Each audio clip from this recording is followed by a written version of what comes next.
Hey guys, it's Lindsay Hudson with SPS back in the building at East Lansing High School football practice 2 weeks out. I love my job because I get to get with young men that I've watched grow up, their family. It's awesome. I got Mason Wood sitting right here. How you doing, man? Good, how you doing? So here's a question I posed to you. When I came to your coach, legendary coach Bill Faraka, I said, I need to have a top defensive player and an offensive player. Why did you come over here? I seen Bevan come over here, so that must have been he meant the top defensive player.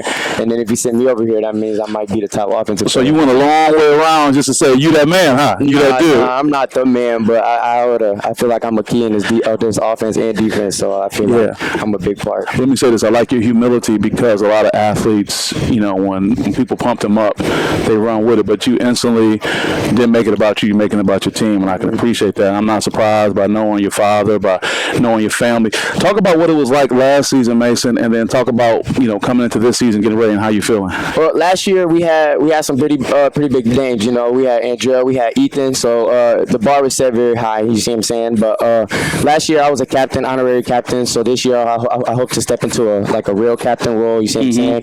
With that, but it was just I feel like because I've been with those guys my sophomore year, so it was a lot of chemistry. But then these guys this year, our senior class, we have a lot more chemistry just because my senior class, I've been with them since 6th, 7th grade, and some of them even before that. So it's just like I feel like we have a way better chemistry than we did last year. Yeah, I sense that even when Brevin was sitting here talking and how he smiled when he talked about you guys. The question I've been posing, I put my sports psychology hat on with you guys, is what advice could you give coaches as it relates to coaching your generation of athletes? Well, I feel like just be patient with us. You see what I'm saying? Just be patient with us because we can get the job done. We might not always be on point all the time in practice. We might be goofing around a little bit just because of how we grew up. You see what I'm saying? We've been with this group of guys, so we know we always play around. Outside of school and football, we're always messing around with each other, always playing, always laughing, giggling. So I just feel like just be patient with the younger generation because they can get the job done, but it's a little harder for I feel like just this whole generation to be focused a lot more. Mason, the only reason I'm shaking my head, the only reason I almost fell out of my chair is that you're the second person who told me that. A second young man today in the previous interview said, be patient with us. So what falls on my generation of coaches and leaders is that we probably think about things how we experienced it, and we're not looking at you and letting you guys live a different type of life because you're saying, look, man, we're good. Just give us some time and we'll get it right, as opposed to if you get something wrong, jumping on you and being on top of you. So you're saying you don't have to be like that, huh? Yeah, I mean, it's always good to have that coach because we got different personalities on the coaching staff. You see what I'm saying? We got a coach that's going smack you on the belly like, all right, come on, you got to do it. He's not going to get on you. But then we got somebody like Coach Laura who's going to nail you, nail it in your head. You see what I'm saying? So it's just it's always good to have that backbone where you get that stern talking to. You see what I'm saying? But then it's also good to have a coach that's going to come back in and is going to just be like, hey, you got to take what he's saying, but you got to take it a different way. So you just get back out there and make the next play. You see what I'm saying? So you're saying having a balance of both coaching styles for any and all players. Yep.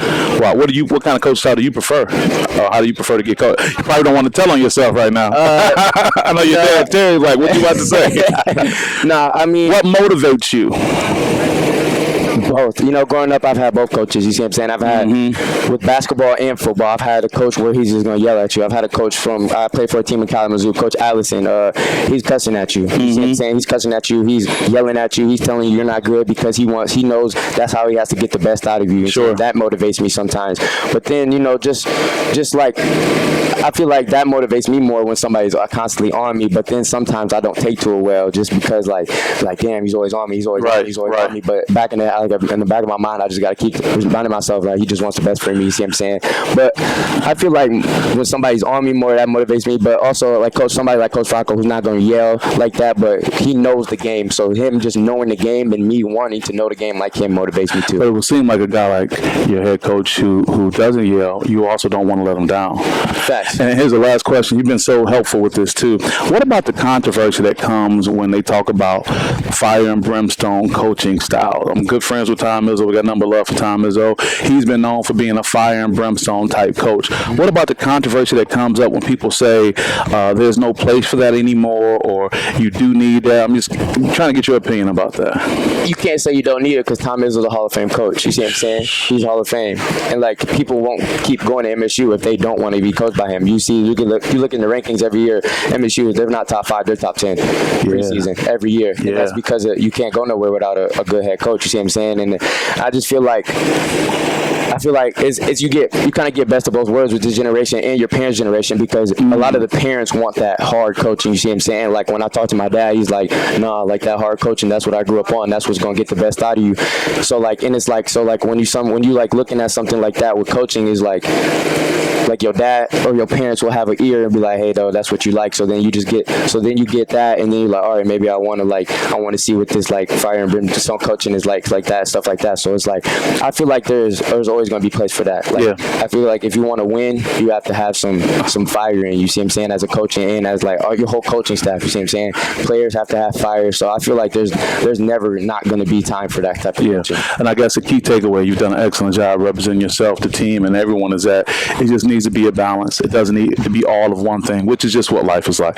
Man, with that being said, man, you've done a great job taking us down the sports psychology route and all that, representing for your program. Any last thing you have to share to anyone who's listening, your family, friends, and teammates, whatnot?